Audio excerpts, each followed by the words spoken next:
Hey, Mikey, how are you? Doing great, Eric. How's everything going on your end? Everything's great in my world. Everything's great. Family's great. My kids are growing up. Things are happening, whether I want them to happen or not, and that's just life. What That's about true. you? What about you? Everything's been going good. I've been staying very busy these days. Doing a lot of things around the shops.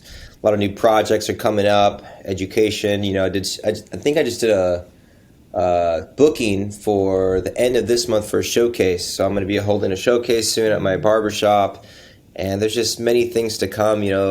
This year the energy is still there from the 1st of January to carry into the year of making things happen. This is my year, kind of Yeah. mentality, and it's been going great. Yeah, I can't complain, man. I like that because the first episode of 2023 on the Hair Game podcast was none other than you. Episode 278 was Mikey Teeze, and we talked about brand ambassadorships, how brands get growing in the hair industry. We talked about your Alchemy Collective Hair Lab and your thought behind that and the concept. We talked about how you've been influenced by punk culture from a very early age. And I have like an image of a little Mikey Teeze at age 5 with spiky hair and just like rocking. And we talked about avoiding self-doubt and fighting through struggles. So the listeners, if you didn't catch Mikey on the first episode of 2023, that was episode 278. Now, one of the things that we left off with in that episode is something that is always so important, and that is pricing, especially nowadays with inflation very high and everybody trying to kind of find their place on the pricing scale to make it worth it for them to be in the industry and to make this a career that's rewarding both, emotionally and interpersonally and financially, even though we in this industry for some reason hate to talk about it. You mentioned that you increase your prices. So why don't we start with you talking to the listeners who haven't increased their prices in years. Why should they, and how do they go about it? Yeah, of course. It's definitely one of my favorite topics to touch on just because, me being in the hair industry for about 16 years now, I've seen so much growth in the industry through social media platforms, through marketing, SEO, boosting posts. Now we got TikTok. So there's a bunch of things that have come into the industry to market ourselves, right? So with that being said, if you know how to market yourself and you gain all that clientele from your marketing, aside from your craft, obviously being a great hairdresser, a great barber, it's the fact of, the desire for your services is going to determine your pricing. So with that being said, for example, if I have 20 people in line to get their haircut by me and I'm charging, $60 consistently for, a long period of time, I'm overworking myself because there's a lot of people that want my services. So at that point, that's when I would be able to, okay, the marketing is working. People are liking my work. The word is getting around, word of mouth, right?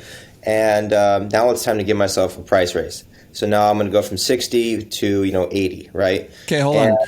So, and so does that mean that being booked out a certain amount of time, is that a 3-week full book?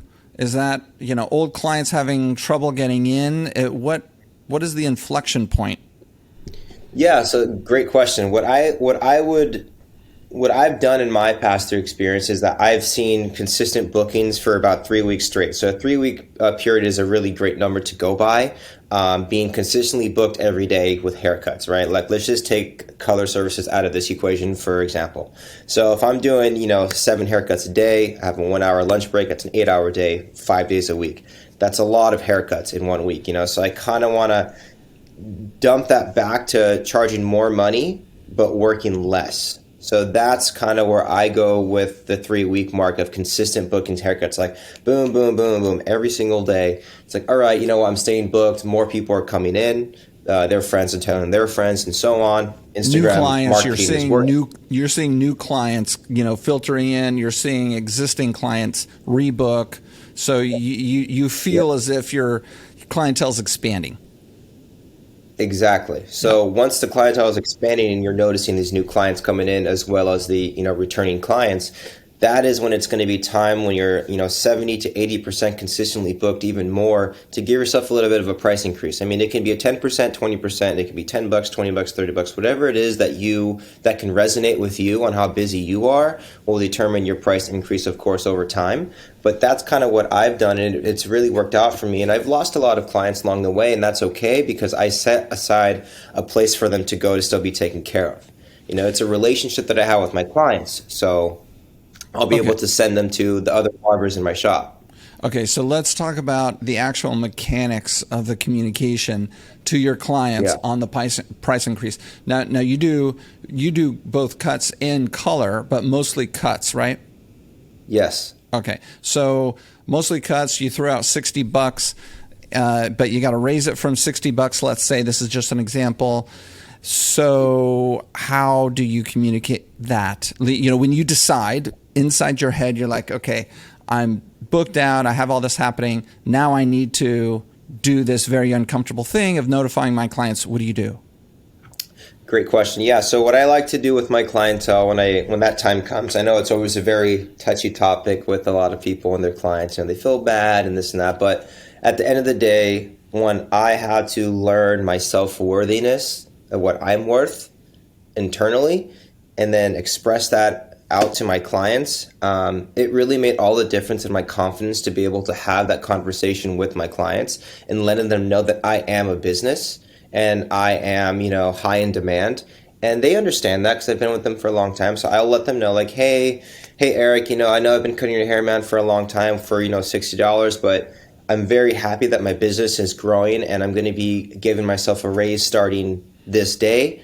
And I hope to still see you in my chair eventually. So with that being said, the next 2 haircuts, here's 2 $10 gift cards for you because my price is going to go from 60 to 70. So after that, I just want to let you know that it's going to be this price, XYZ. And if for whatever reason you can't be able to come see me for any, kind of whatever it is issue, there's always guys in my shop that can take care of you, and I will be more than happy to set you up with one of them in the future. So they have many options right there, right? They have options to be able to come get their haircut by me 2 more times for the same price, knowing after that it's going to be this price. Mm-hmm. Then they also have another option. Well, hey, I'm going to, bank Mikey out for these 2 haircuts, but I don't really want to pay that price, so I'm going to go see his stylist. In my eyes, it's a win-win-win because I'm gaining a new clientele that's going to pay that price that I'm raising it to. You are going to be able to get those cards and use those haircuts with me. And then also you're going to go see another stylist that's going to be, taking care of you. Now that stylist has a client, money's coming in the business. They're happy, you're happy, I'm happy, everybody wins. So if I can be able to construct and design something that can be able to work like that where everybody wins, that's usually my main goal when it comes to price increasing. I'm not just going to be like, hey man, it's going to go from 60 to $100, take it or leave it. I'm not going to leave you hanging dry, right? So that's kind of just how I roll with my structure on raising those prices. I really like how something you said there, which was your price is increasing to $70, the new price.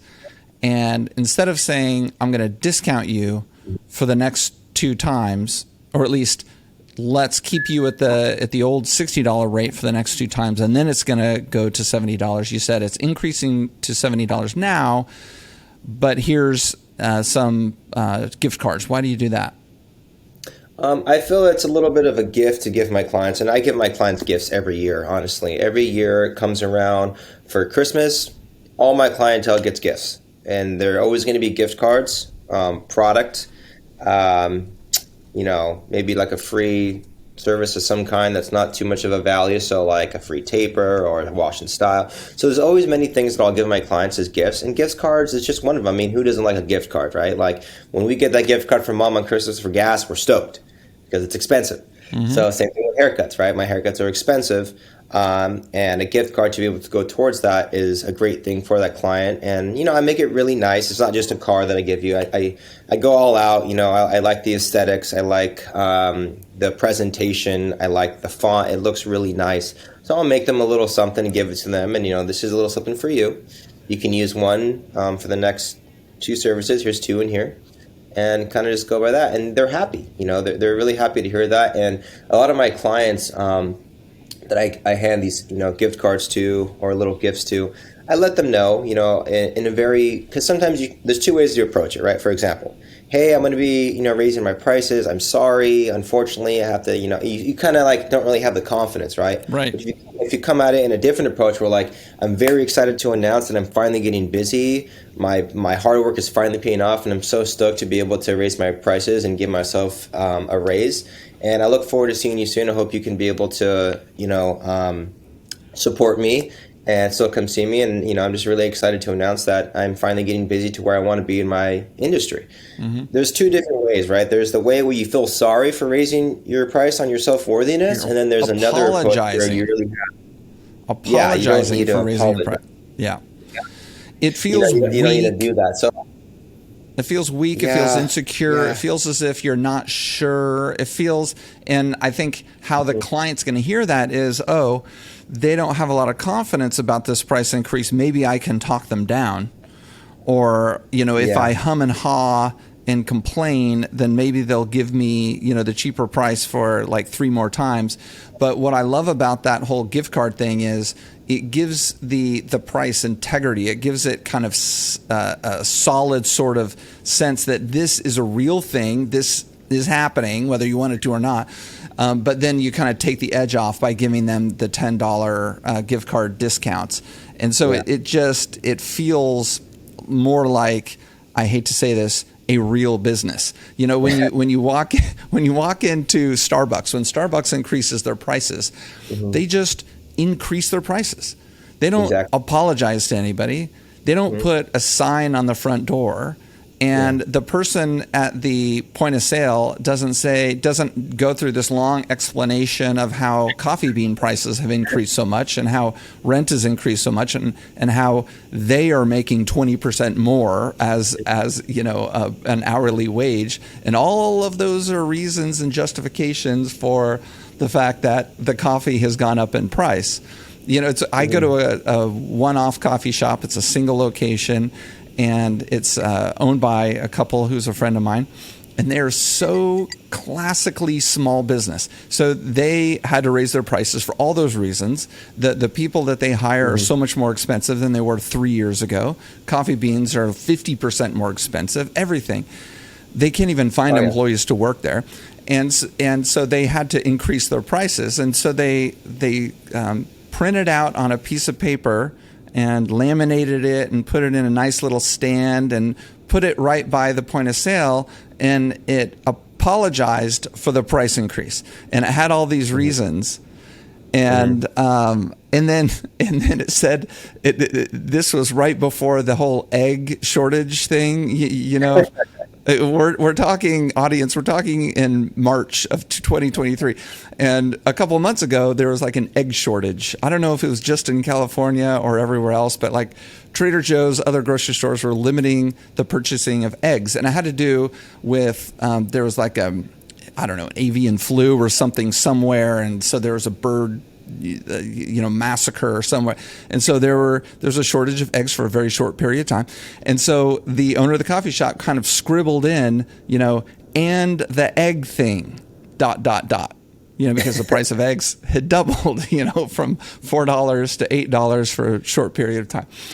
And so they felt like they needed to do this. And I said to them, guys, this happens everywhere all the time. Do you think these stores, do you think Michael's notifies everyone that the cost of the whatever the thing goes up 40%? No, they don't. They just change the price. And so our industry suffers from this. So I love what you're doing there. Thank you.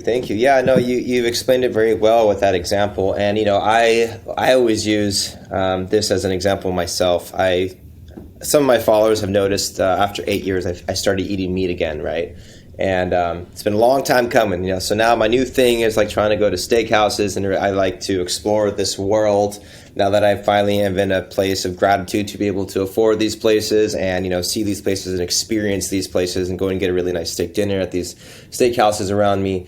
So for example, now being in that realm of that diet with incorporating that into my life, I can go to Mastro's, right? I can go to Mastro's Steakhouse, Ocean Club in Laguna Beach. I can get a nice ribeye. I can get a New York strip. And hey, I'll pay $60 to $80 for that steak, right? Because I'm not only getting the steak, but I'm getting the experience. I'm getting the service. I'm getting the ambiance. I'm getting, them checking up on me. It's cooked to perfection. It's great. Everything is awesome. Presentation. It's all great, right? 60, 80 bucks, $100 dinner, whatever, right? You can have that. Or you can be able to go to like Sizzler, right? You get a Sizzler, you get the salad bar, right? 20 bucks, whatever. You go sit down, you enjoy your steak. There's quality over quantity. You got the experience, ambiance, and that is my example on being able to put towards my services. It's like, look, man, you don't just come in here and get a haircut, dude. I give you a whiskey on the rocks. I give you a beer. I can make you a latte. I can get you a nice water, cucumber, lemon water, right? We got the spa water. We got the obviously the great haircut. You're leaving without hair all over your neck. There's no hair clumps on your shoes. I gave you a wash before you left. Your style looks great for the day. And you're feeling fantastic, looking good. You got that, or you go get a cut, you get hair all over your neck, leaving, you're all itchy, your hair's not styled, and you got to go back to work. It's kind of off, it's a little uneven. $30, $100, same thing, right? Mm-hmm. It's the quality of the service and the product that you're delivering to the clientele that's coming in to get that. So totally. That's another thing on why I just felt that self-worthiness by going to a place like a nice steakhouse, for example, and seeing that and being able to incorporate that into my own personal business and my own life with having the self-worthiness and the vision of being able to do the same thing in my business because I'm worth it. So when you have that mentality, like I am worth a $100 haircut, I do all of this. That guy over there charging this much doesn't do half as much as I do. If this guy wants to go over there and pay a $30 haircut opposed to me, that's fine because he's probably going to come back after and there's a possibility that I'm going to have to fix it for more money with a corrective haircut, which has happened numerous amounts of times. There's corrective color, corrective haircut. It's more expensive because you're fixing someone else's job that didn't do it correctly, right? So with that being said, that's also another reason on when I raise my prices. And when you have that, that awareness that you are worth charging your prices. And there was a long time where many people were like, oh, you're only this price, you're only this price. And it's like, yeah, it's just, a way of going through my business right now with increasing price, with getting more clientele. And, there's a whole I was kind of confused, about a couple years ago on how to raise my prices. And when I finally found a structure that worked, that's when I really incorporated that into my life. And I give myself a raise every November 1st, if not, some way through the middle of the year if I get more busy. November 1st is a really good time for everyone out there listening to give yourself a raise because what's after November 1st, right? We have Thanksgiving, we have Christmas, we have New Year's. And January, as we all know in our industry, is somewhat a little bit slow. It's a slower wave because everybody got their hair done for Christmas photos, New Year's parties, so be it. So November 1st for me is always a time where I will be able to leave a little gift for my clients and then also maybe a little something more on Christmas to be able to use and come back, January, come in and February.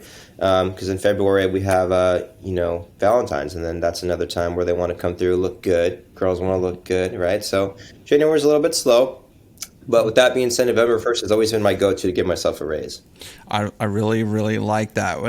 We haven't talked a whole lot about the strategy behind when. A lot of people like to do it in the new year, and it seems like I like November more because it's when I think our services are valued the most. I think those first couple services at the higher price is going to be in that holiday season when people need it the most and they value it the most. They don't want to look bad during that time of year. So I love that. I love that strategy. How do you communicate it? Is it an email? Is it a face-to-face? And the listeners are collectively gasping and getting anxiety disorder thinking about having to do face-to-face with every single client. How do you do it?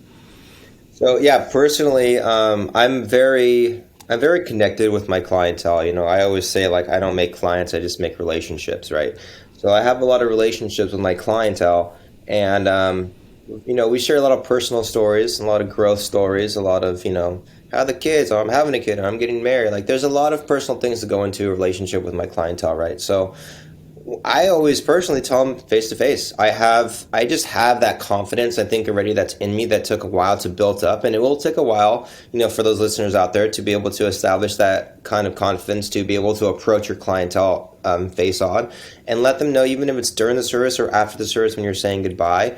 What I do is towards the end of the service when I'm styling their hair up and making them, look good with the style as they finish and walk out, I just let them know very briefly, like, hey, I just wanted to give you a heads up that, starting on this day, so November 1st, I'm going to get a slight price increase.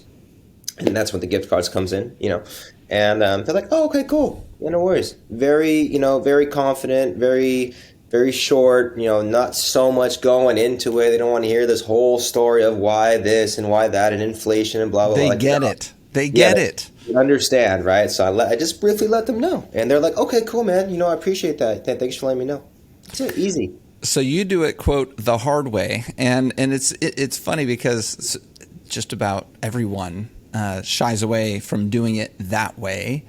But as you're talking and explaining it like you just did, I'm thinking, it's probably harder for someone to dislike the price increase if you're standing there face to face with them and saying that you're going to do it. And it's much harder for them to say, oh shit, that sucks. I can't do this. I thought much harder for them to do that.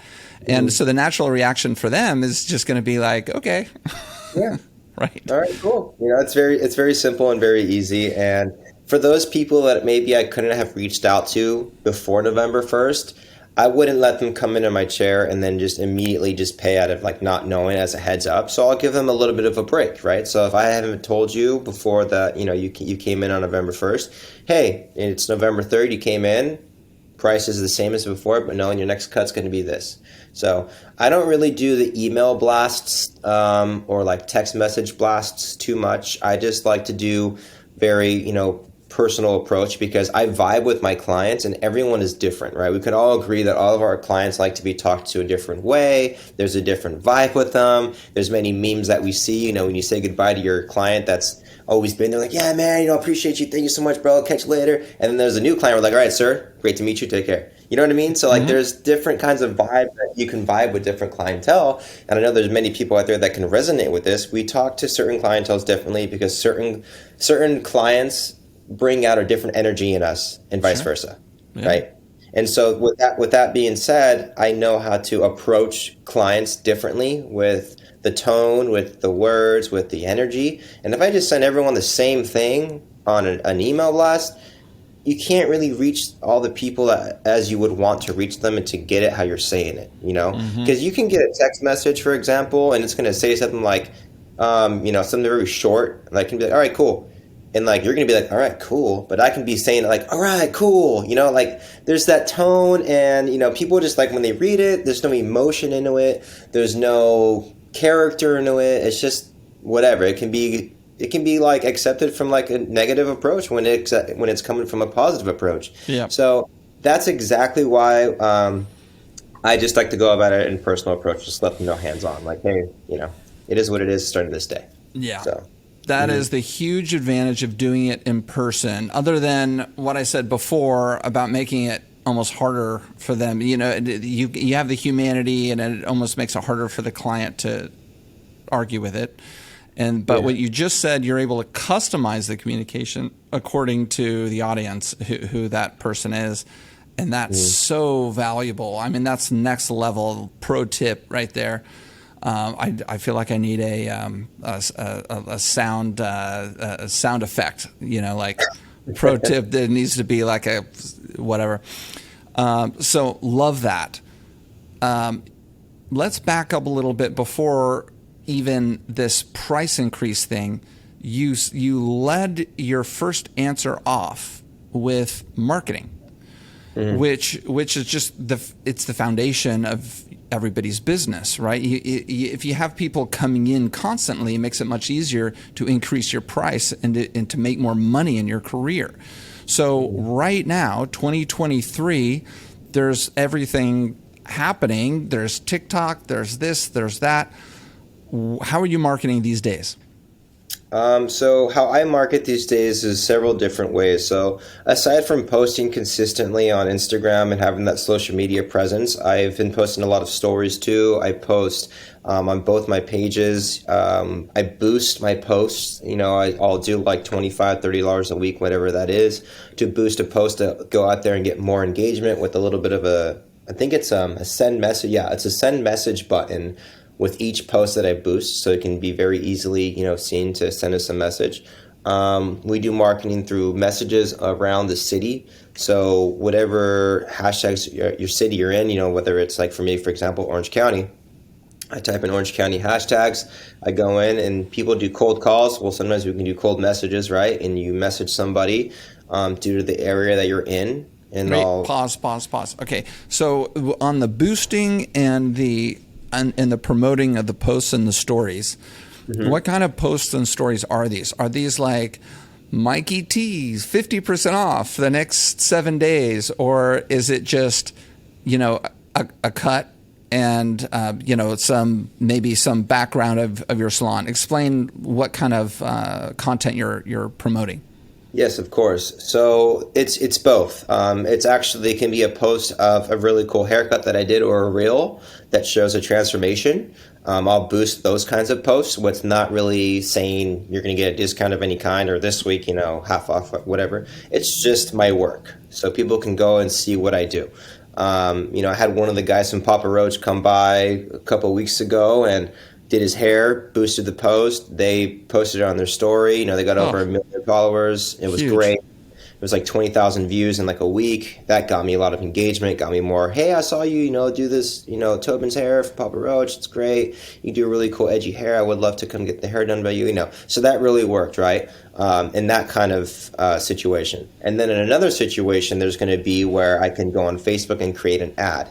That is kind of what you use as an example, Eric, where it's like, hey, this week only, new clients only, 20% off, or a free style, complimentary wash. So I'll go in also and create ads on Facebook, which is linked to Instagram. And it took me a long time, honestly, to be able to learn. I've actually had to pay a program to be able to learn how to do these ads, how to make them work.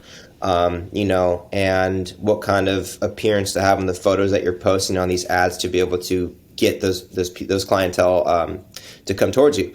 And I do both. So those both work for me very well. I find it though, and we'll say this, in the Facebook ads, from experience, right? I'm not speaking on everyone's behalf here, but this is just from my personal experience. When I did the Facebook ads, and it was for my business, it wasn't necessarily for me personally, it was for my shop, Alchemy Men's Grooming. So when I did a post for Alchemy Men's Grooming, and hey, this week only 20% off your haircut, new clients only, first 10 or first 15 are to respond to this message, whatever it was in that caption, right? So what I've noticed is that when I did that, a lot of people that navigated towards those ads were like Groupon people. Mm-hmm. You know what I mean? And by Groupon people, it's looking like for a deal. That's it. The deal only, not the quality experience. The deal only. Exactly. So with that being said, to say the least, there was a lot of the Groupon kind of shoppers where even myself, I'll go on Groupon. I just want something cheap. I'm in the area, I don't really want to establish a relationship with a barber and whatever. So there was a lot of those types of people just looking for a cheap deal that I attracted with those ads. So I stopped. I didn't want to do it anymore because it wasn't working. Yeah, maybe you get like one or two here and there, but the majority of the people that responded to those, they not only did they want to ask for that deal again after the fact of getting it already once when it's only limited to one time. But there was people that try to come at me again, like, hey, I'm a new client, but I would see them in the book. It's like, you've actually been here before. So they try to cheat you out. And, they didn't want to pay for it. And I'm just like, okay, I don't want to do this anymore. So I stopped that. But again, that was only my experience, not to speak on behalf of everyone that's going to happen to you. So hold on. So and everybody, all the listeners know about the Groupon thing. Not that everybody's done it, but everybody's kind of heard. But how, in those types of price promotional marketing efforts that you did, what percentage of those people became real good, legit clients long term? Not a lot, honestly. Like I would probably say maybe 20% of them. Not Okay. a lot. Yeah, 80% of those people that came through those ads were just looking for a really cheap deal, didn't want to come back and pay the higher price, and they kept asking for discounts, Yeah. So, Okay, and so you don't want to build that kind of business on that kind of client because that's a lot more work and it's discounted. You're going to make less money. You're going to do more work. So you want to attract the type of client who appreciates the experience, appreciates the quality of the cut, and you get those by posting clients, transformations, really great cuts that you've done. Period. Mm-hmm. Yeah, Right? yeah. There's definitely a lot of posts that go into it. There's the boosting posts that work for me. I'm currently getting into SEO as well, so SEO will be able to help raise my search engine for men's haircuts, barber, a men's salon, whatever words that I pick through the SEO finding through a vicinity of an area, whether it's a 15, 20, 10-mile radius or wherever you are, where you want that SEO to be targeted, those people, those clientele, that's also working as well. Okay, Brand new. I have to interject. So you said already that the Facebook ad thing was something that you really had to get into and learn, and that you had somebody helping you with it. Now you're talking about SEO, another highly technical thing that most people don't know. So when you say you're getting into it, tell us about that. I mean, are you actually putting in the work? Oh, as that's SEO, sarcastic. no, no, I'm not. I'm not actually doing the work myself. Actually, I talk with someone that helps me do it. So Got it. I have a LinkedIn page I created. I did a post. Who's good at SEO? I have a salon. XYZ. I just want to do the XYZ. When I attract XYZ, and I had over 100 people messaging me. My God, I had to delete the post because it was insane. There was so many people that wanted to help me with this, which was great, right? So I found a couple of guys to talk to. Long story short, ended up going with one guy that had a really good deal. I saw his portfolio. So I saw the businesses that he's helped and the traffic that those businesses have acquired. Reached out to those businesses, asked them, hey, how did it work with Mr. So-and-so with helping you with your business? Oh, it was great. We've seen an improvement of 20%, 30% scaling. And within this, I'm like, all right, cool. This is great. So I just do my due diligence on what I think could work. And in this industry, it's trial and error. Sometimes it can work for one person. Sometimes maybe another guy, just depends on walk-ins because it's in a high traffic area. Maybe, one person just wants a high-end clientele and needs to be able to attract that through SEO. It's different for everyone. So with me in SEO, that's a whole new chapter in my life. I've never done that until this year. And I'm excited. It's all brand new. It's currently getting into the works right now, but it's definitely an investment, right, on myself, as I am a business personally and I have one. So Is it and we're speaking to the independent hairdressers listening right now. Is it hundreds of dollars of an investment or is it thousands of dollars of an investment? It really depends what you want to do, long term or short term, right? So if you want to try it out, you can probably pay around $500, to start out, maybe $500 to $800 for the first couple months. And then if you see that you're liking what it's bringing in and you're making your return on investment, right? It's coming in. So you spend $500 a month. Well, hey, that $500 a month just made you $1,000 a month. So technically you just profited $500. That wouldn't have been there if you never would have done this. Right? So you got to have to think about it like that. So it depends. But if you want you want to be able to expand out a 50-mile radius, you want consistent bookings or consistent viewings on your website. If you want consistent viewings on your Instagram and your Facebook and your Twitter, and then also to be able to have people post for you and have, send them your, you can have someone run your social media pages too. You can send them your content. They can be able to, whip up a caption for you and tag and do all the hashtags that are popular right now and do all those things. That's obviously going to be more money, but it's an option in the package that these people deliver through SEO because they have other people on their team that can do that for you. Mm-hmm. So it just really depends. SEO is one of those things that is so important, but it's behind the scenes. It's on the back end. It's in kind of oftentimes the coding of the website and how the web crawlers kind of measure and categorize the different websites on the internet, and it changes constantly. Frankly, I hate it because it's a game that Google dominates, right? They call the shots, they make the rules, and it sucks that a business that wants to compete in this game has to put out that money. But unfortunately, it's really, really important and really easy to not see how important it is. And as I'm hearing you and as I'm talking, I'm on the heels of us doing a lot of research in SEO at Salon Republic over the last couple months, and we have not been very good at it, and we're going to get better at it with help. So I'm thinking that I should probably do an entire episode or maybe even a series of episodes on SEO because it's just so important and it's just so back end. It's just so hard to see and hard to understand and technical. But super, super important. So I'm glad that we talked about it. And thanks for being honest about the investment. Some people are going to be scared away at $500, but I think your example is pretty good. I mean, if somebody believes that they could bring in an extra $1,000 a month because of improved searchability with their website and their social platforms and stuff, then obviously that's worth it. Yeah, I agree. And, something that I wanted to add into that is the fact that it's an investment on yourself. So for everyone listening out there, when you put money into something like SEO or boosting posts or ads on Facebook that you're going to pay for, you pay per click on the ads on Facebook, by the way, you're going to be paying a couple $100 a month, right? If you can set a balance to or a top, price that you don't want to go over.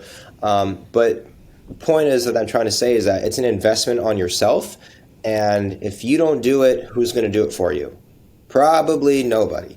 And if you don't do nothing, you're going to build clientele, of course, but it's going to kind of, trend a little bit slowly. If you put money into your marketing, it's going to probably, scale very quickly. So it's an investment on yourself. It's going to, trial and error, right? See what works for you.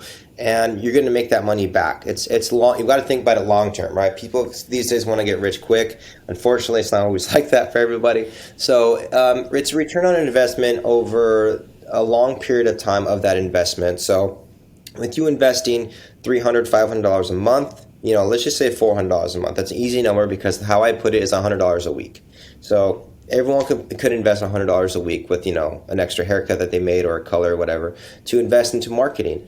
SEO is one thing if you have your own personal website to be able to attract people. If you have SEO to be able to work on your Google page to drive people towards your page with keywords in a radius that you're in, it's very important and it's going to help you attract those clientele because, if you have a good rating on Google, people are going to see that. And then there's going to be comments on Google, which is something else that I want to be able to add. If you have your own website, the SEO can help you drive traffic too.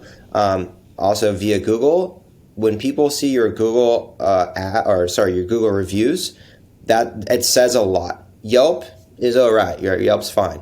But Google, I find that through talking through SEO, Google is even better through driving traffic towards your business. So if you have clientele that can leave you a review on your Google page or your Google site or your website, if you have like a little review button there, that's going to help drive a lot of traffic as well. Mm-hmm. Absolutely, because of course Google is the main search engine, and they would rather there not be a Yelp. They want to be the Yelp. So ignore the whole Google review thing at your own peril because Google cares a lot about it, and they want it to be very important.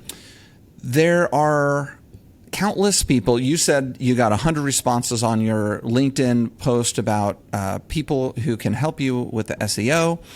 I know that there are countless people, groups, little companies up to big companies who claim that they could help small businesses get better on digital advertising and SEO. But I know, because I've experienced this, that many of them are no good. Many of them, they're not a scam. They're just not as adept at this as others. So you said that you went through a bunch of them, you interviewed them. Give some advice to the listeners. How are they to choose one firm or company or person over others?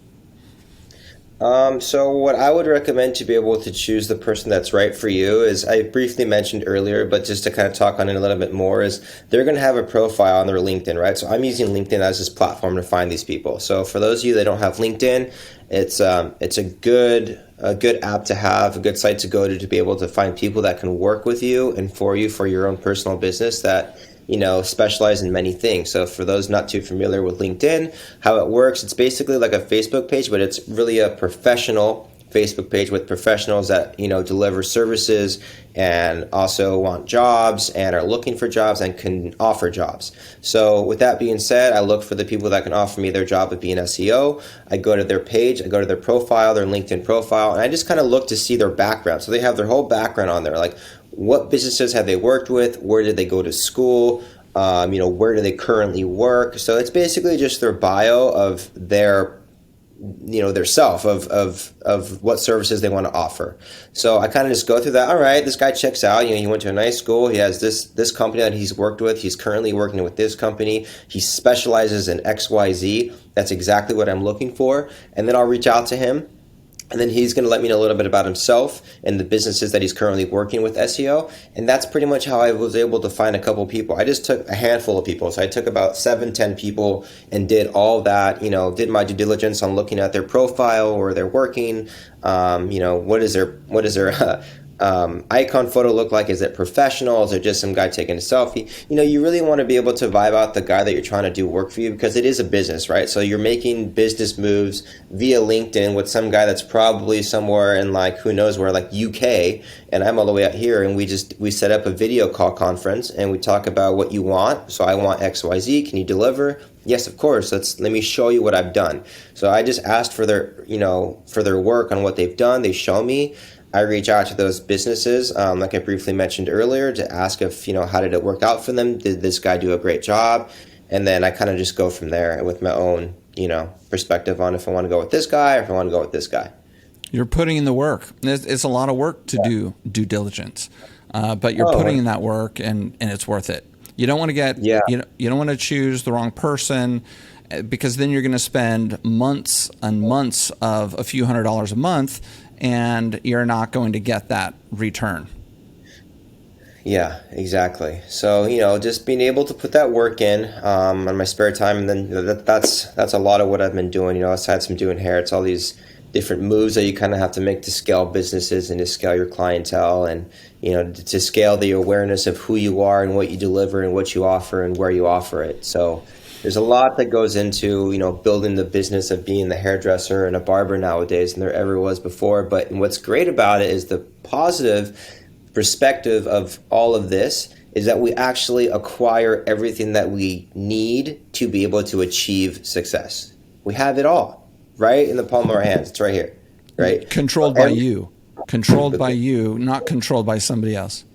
Exactly. We just got to be able to put in the work and really dedicate, sacrificing going out with the homies, playing video games, getting on Animal Crossing, whatever it is, going out partying. If you can just dedicate several hours of your life in 1 week towards achieving success and achieving your goals of scaling your business, you're going to be able to be a lot more booked out than a lot of your other friends in the industry that aren't doing that. And it's because you put in the work, you've done the due diligence, you've researched, you've created a LinkedIn page, you've talked to people about SEO, you went out and created gift cards, you went out and designed a template to be able to go over to talk to your clients about your price increase. And those are all things coming out of this video that's just a positive perspective of being able to scale ourselves as an individual, independent contractor within this business.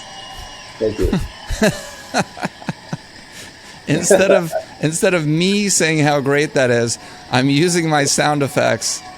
You. Yeah. Oh, I love that. No, that's great. Yeah.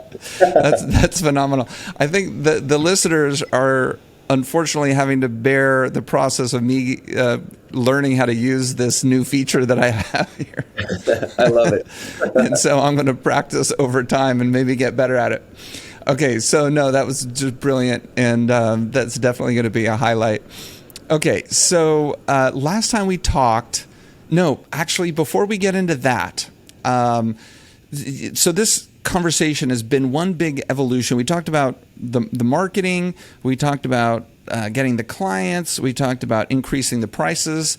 Unfortunately, those weren't in order properly, but we did it anyway. We talked about those things. And then you talked about early on, we didn't really talk about it, but you mentioned the gratitude, the holding on to the clients, right? Because that's part of it. You put all this effort into getting them, giving them the experience, and then what about retaining the clients? You give gifts every year, which is awesome. And I can't say that I remember ever having talked about that before. I know people do it. So talk about that. You mentioned a little bit. You glossed over some of the things that you do, but talk. Give us a couple minutes of what are the gifts, and I mean, do you give different gifts to the different clients, and why do you do it? Yeah, of course. So typically, I do give different gifts to different clients, depending on who those clients are. A lot of my clients, my male clientele, I get them whiskey. So I get them like a really nice whiskey bottle somewhere, or like, whiskey paired with some bitters. Well, like $30?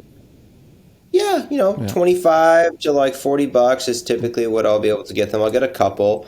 But those are for like the VIPs, if you will, right? So we all have a VIP client that pays us more than what we ask for, that comes in more often than they need to, that gives us gifts as well. So VIP clients are taken care of very well. Obviously, any VIP in any industry is taken care of very well, right? Because they're a VIP, very important person, right? So with these very important people that are coming into my shop, I will tailor to them a little bit differently than, the average clientele. And not to say that one gift is more than others, because when I give gift cards, they're about the same price as a bottle of whiskey. It's just not a bottle of whiskey. $20? You know what I mean? $25? Usually it's about $40. Oh, okay. It's about $40. Yeah. So that's significant. I'll give them, two $20 gift cards. And that it's pretty much equivalent to a whiskey bottle. So it's either whiskey, to my shop to get a haircut. Right? Got it. Yeah. So keep them coming back, right? Give them a little something back. So I'll give everybody. It's either going to be whiskey. Honestly, it's whiskey, it's wine, candles, and gift cards. Those are like the only thing. I mean, I'll go to TJ Maxx and get like 20 candles, and just have them these little tiny bags, and give them to my clientele, whiskey and gift cards. So everybody's different. It's awesome. That's awesome. Yeah. What a great idea. Showing the gratitude, letting our clients know how much you appreciate them, and giving them back a little something. That's really great. Yeah. Okay. It's I think it's great because when you look at it long term, in 1 year, the client has spent how much money on you. If they're going to come see me for a $100 haircut once a month, that's $1,200 in 1 year that this one client has given me. I'm pretty sure I can spare an extra $40 to $50 to get him still something back for Christmas. So that's kind of how I look. Yeah. Last time you and I talked, you were ramping up with your education platform, Alchemy Academy Online. What's the deal there? What's the status? Yeah, so very excited to announce that is coming forth very soon. We had to push a couple things back because of what was getting pushed back in print. So we have a lot of things getting printed right now for the class. So it's actually an in-person hands-on class. It isn't online yet. We're currently developing the online appearance and approach of what we want to be able to deliver online. And we also have a lot of filming to do to offer these online videos, which we're doing all the online thing this year to be able to launch later in the year for online presence. But for the beginning of this Alchemy Academy program, it's going to be in person. So I'm actually holding it at my Alchemy Men's Grooming location. It's only about there's 10 people max per class. And it's a 6 to 8 hour in-depth course. So there's a lot that's going to be going into that because I'm I'm approaching this differently than the average education course, where I think we have to be innovative nowadays, right? With our industry and growing, with knowing how to acquire the skill set, not only in hair, but in many other things, right? So with this education program, there's a lot that's going to be going into it. So just to kind of briefly mention of what's going to be in that program, there's going to be business building 101. There's going to be client, retention. There's going to be social media presence and image. There's going to be 2 haircuts that they're going to be able to learn in this course, one long, one short. So being versatile in my craft, I know how to do both, right? So I'm going to be able to incorporate not only longer haircuts with shear work, but also being able to teach everyone with clippers, with fading, with blending, shorter haircuts as well. So you get 2 haircuts out of it, long and short, and then also a photography class. And photography is very important these days, right? So I'm able to partner up with my really good friend, Nicholas James, and he's my personal photographer. So all of my photos that you see on Alchemy Men's Grooming, the professional shots, all my professional shots on my page, he does that, and he's hired through the company to be able to scale our image of social media presence, and it's all through photography. So that is a very important factor that I want to be able to incorporate into the class, which he is going to be doing that as well. So you get a photography class out of it as well. We highly recommend that the students that come, we're going to bring their cameras, or at least take notes if they want to buy one later, and show them how to really utilize that camera. Like, what is shutter speed, right? How do you get mood lighting like this? How do we do, color editing on this photo? What programs do we need? And really go into that in-depth course of photography as well, along with getting a headshot. So you're going to get a headshot as well out of this class, a professional. That's cool. Good idea. Yeah, that you can use, and then you can see like, all right, well, this is taken off your iPhone, and this is your headshot off this camera. This is how we're going to edit it. So there's a lot that's going to really be going into this class. Doll heads are included, lunch is catered, coffee is catered. Everyone gets a swag bag of a $300 value, and it's going to be a great course that we're going to be able to hold at my location once a month. Oh, wow. Okay, super cool. And what do you charge for that? So starting tickets for the first class are going to be $800, but moving forward, they're all going to be $1,000 per ticket. So the first people that jump on it are going to get that deal of the $800 ticket towards the education course. And then after that, everybody that comes to a course, what they receive is a $100 voucher to use as a gift to any upcoming class that we hold. Super cool. Yeah. Now, when you talk about the 2 looks that you're going to do in the class, you do very creative cuts for guys and girls. So is it going to be like a Mikey Teeze look, or is it going to be more of a standard look? It's going to be a nice balance of both. So I want to be able to incorporate a little bit of edge in that haircut, because not everyone is going to be getting a Mikey Teeze haircut, you know what I mean? Like with reverse fading and asymmetrical cuts and, all that kind of jazz. It's great to learn, but I'm coming at it as an approach where you can learn both and incorporate that into a haircut and still make it look, like a rock star haircut, but not too loud. So there's going to be different haircuts that I'm going to be teaching with that short haircut, where it's going to be more edgy. And then there's going to be somewhere it's going to be a little bit more like, toned down. So the goal of me teaching these edgy haircuts is, for example, I can do a reverse fade on one side of someone's hair, right? And I can show them, this is going to be on the model in class. I'll do a reverse fade. And, you can be able to learn that and incorporate that into a model or a client of yours at home.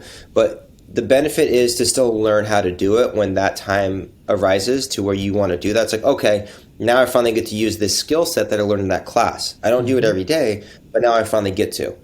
Same thing with, very, like, a lot of my cuts are very precise with asymmetrical cuts, different kinds of looks with fringes. And those are other things too that people can be able to learn to incorporate later in haircuts, not on an everyday basis, of course. But I think it's a very important, piece to have of moving towards that route of establishing more of a creative, edgier clientele, because a lot of people want to do that, but not a lot of people learn it, or not a lot of people teach it. We all learn diagonal back, we learn 90 degree, 45 degree, but being able to incorporate all of these different fundamentals of haircutting and incorporate that into a really edgy look, is something that I'm coming at it with a very innovative way of teaching that I don't really feel is done too often.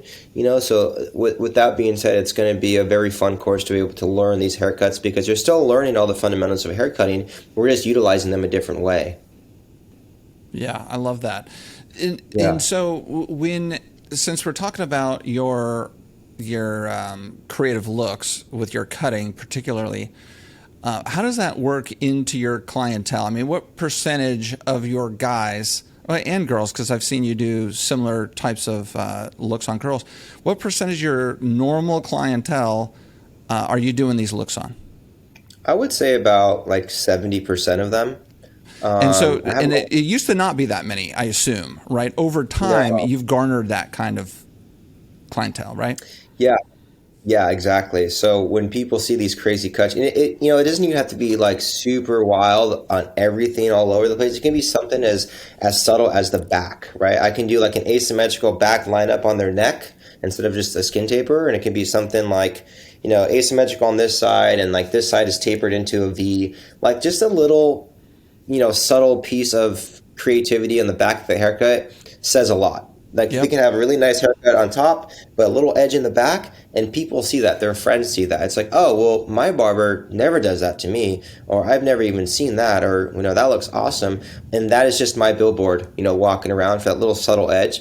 And that's usually what I like to incorporate a lot of my clients, just a little something, to kind of bring out my, my trademark, right? Or my signature. 100%. So, now that's that 70%. That you do that kind of look on, are those more loyal clients than the other 30%? I would say they're all about the same. I think I retain a lot of clientele through the services that I provide for them, but I think with the more edgier haircuts, not a lot of people can do those. It's like, it's a specialty, if you will. Yep.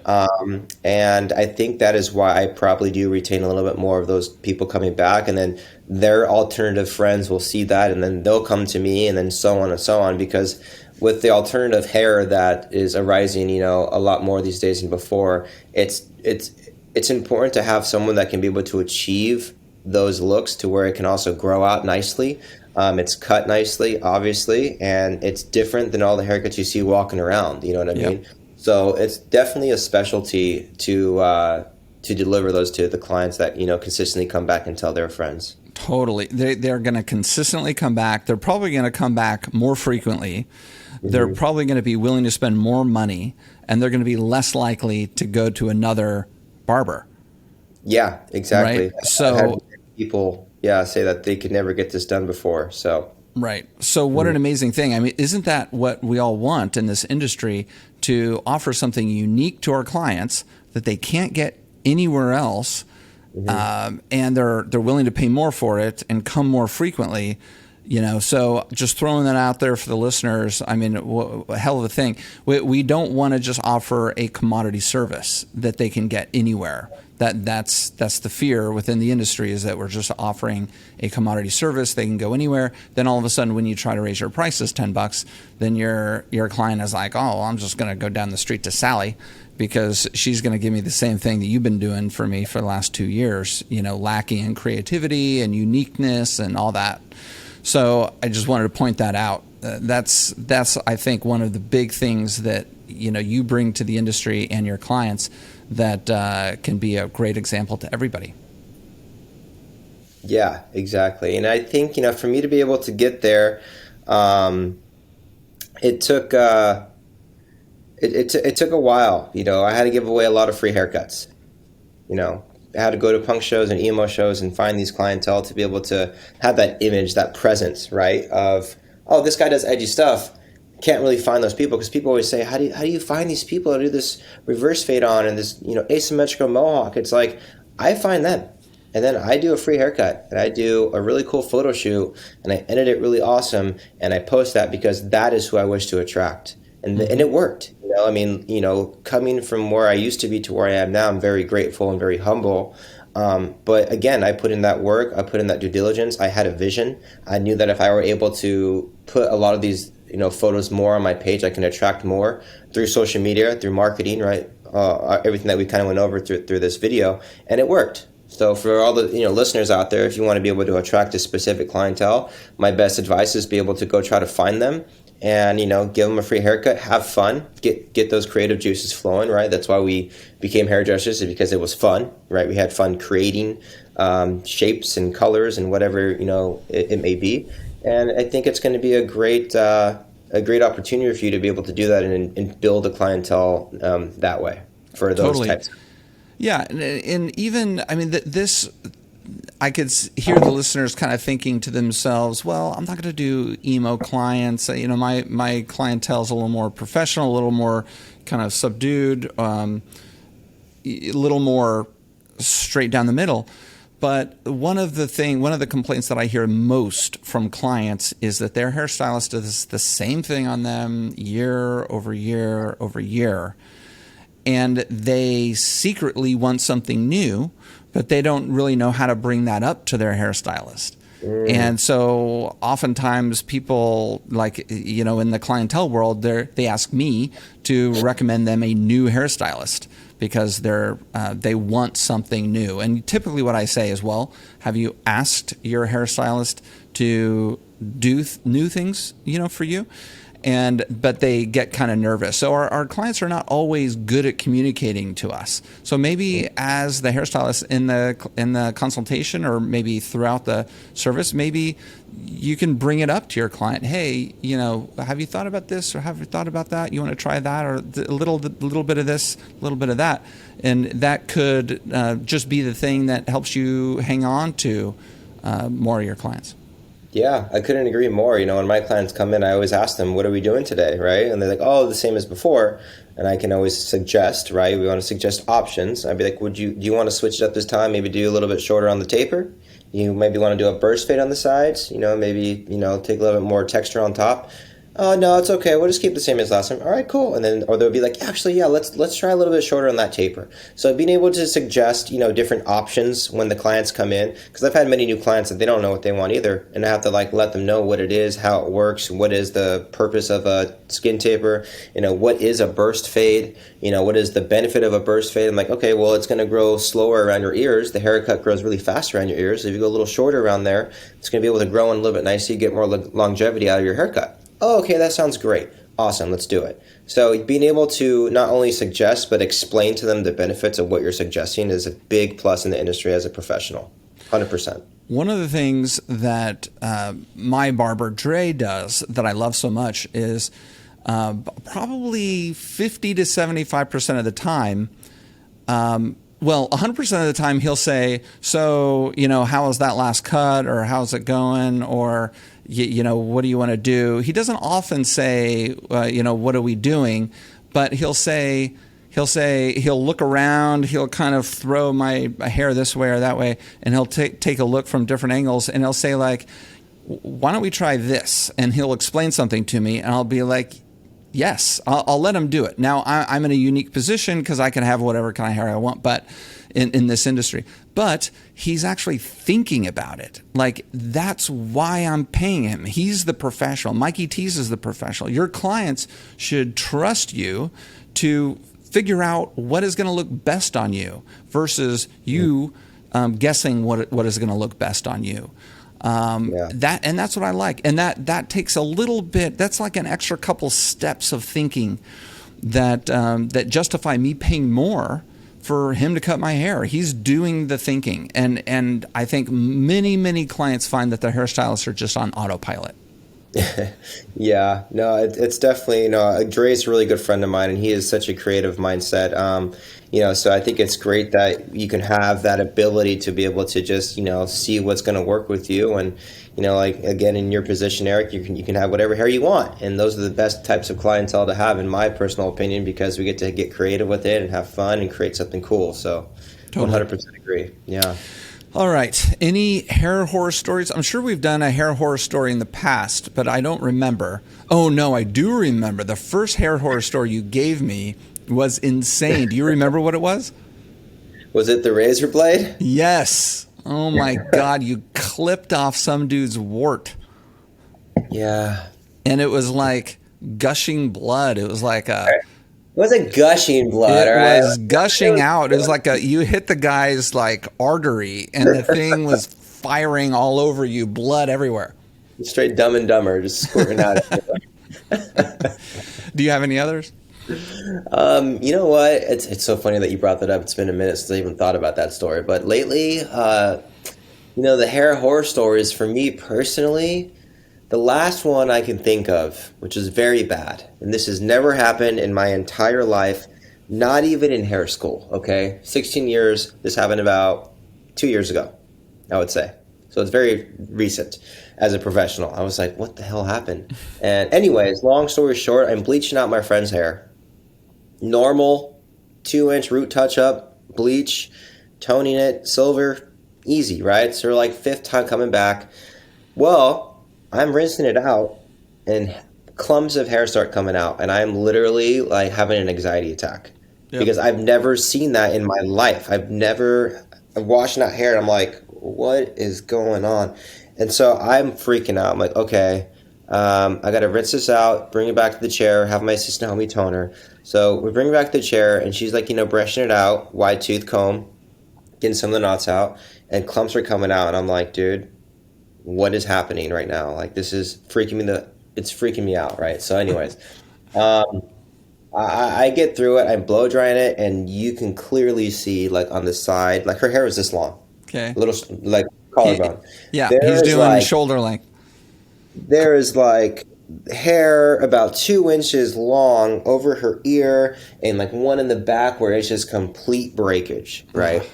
I felt so bad, because this is my friend. Thank God it's a friend of mine, not like some random client that found me on Yelp or whatever, right? So, like, it was a little bit more of easier, going. And she was understanding about it, but very, bummed out, obviously. And it didn't look horrible. Her hair didn't look like, oh my God, she's going bald and has missing patches everywhere, because other length covered it. Yeah. But it was in certain areas underneath that length that it just looked a little bit thinner on one side than the other.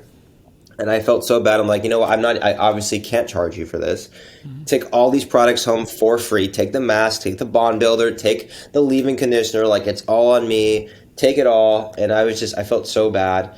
And that was probably the last hair horror story that I have in my book. And hopefully it's the last one. and so it was bad. And so I'm surprised that that's only happened to you once, because, people who do color, who do bleach, you do a lot of bleach because you do some kind of radical color, and you got to get that canvas white, right? I'm surprised that only happened to you once. So what do you think happened there? I think it must have been these metals or whatever that was in her hair from whatever product that she might have been using, or maybe from the water. She lives up, like, I think in Ontario, so I don't know, the water's probably different. Maybe there's different metals in the water that had some kind of reaction to the bleach, because the bleach was the same, toner's the same. It's my fifth time doing her hair, so it had to have been something else that she was using, if not the water, that she was using at that time in her hair, that just had that chemical reaction. So how do you avoid it? I have no idea. Some people would say strand test. Yeah, strand test. If you have the time. Yeah, strand test could work, right? But at the end of the day, it's like it wasn't really a strand of hair that I was touching. It was just the root. The roots are interesting. Well, the roots are virgin, right? So it's like, in my head, I'm thinking it's her fifth time here. We're just doing the basic bleach root touch-up. It's only about 1.5 inches, 2-inch max root. I'm not going to strand the rest of her hair because it's already blonde. That's obviously going to fall off if I bleach that. Yeah. So I'm just going to, in my head, I'm just thinking, and just another root touch-up. So very interesting. Yeah, I don't know. I don't know what happened. That was so weird, but yeah, very interesting. Okay, well, thank you for that. It's always fun to be honest about our mistakes, isn't it? Yeah, even the professionals make mistakes here and there, right? But again, that's the only one time it's happened in 16 years of doing hair. So I get one pass. All right, Mikey, any last words for the community? Last words. I think I always like to end, with a positive message to the listeners. And if you're still listening to this video, you're obviously listening for a reason. You want to be able to gain knowledge and gain a perspective and gain some, new ways of looking at things in a positive perspective. So, like, one thing I would like to end it with is for anyone out there, whether it's the hairdresser that's been in the industry for a decade or for a year or even still in school, I think if you put in the work and you try to find new perspectives of establishing yourself as an individual stylist or barber, you put in the work, you sacrifice some time to put that work in, you're going to be very successful at what you do. I just think it's to be able to have the confidence and the vision moving forward. Vision is very important to have in this industry. And, stay inspired is one thing that I really like to say is you stay inspired, you stay motivated, and don't let anyone really talk down on your craft because you're going to get better, over time. And all that time that you put into your craft, it's really going to pay off in the future. All that money that you put into the craft, it's going to pay off in the future. And, just keep going. 100%. Love it. Where do you want people to look for you? I'm sorry? Where do you want people to look for you? On social or online? Yeah, so people that aren't following me and wish to check out my work, I have 2 different profiles that you can find me at. So one of them is my Instagram, of course. It's Mikey_Teeze. It's Teeze. And then my other shop page is Alchemy Men's Grooming. That is where you're going to see a lot of the work that comes out of my shop. All right, buddy. This is great to see you. Great to hear from you. So many wise words and concepts that you brought to the industry. We all appreciate it so much.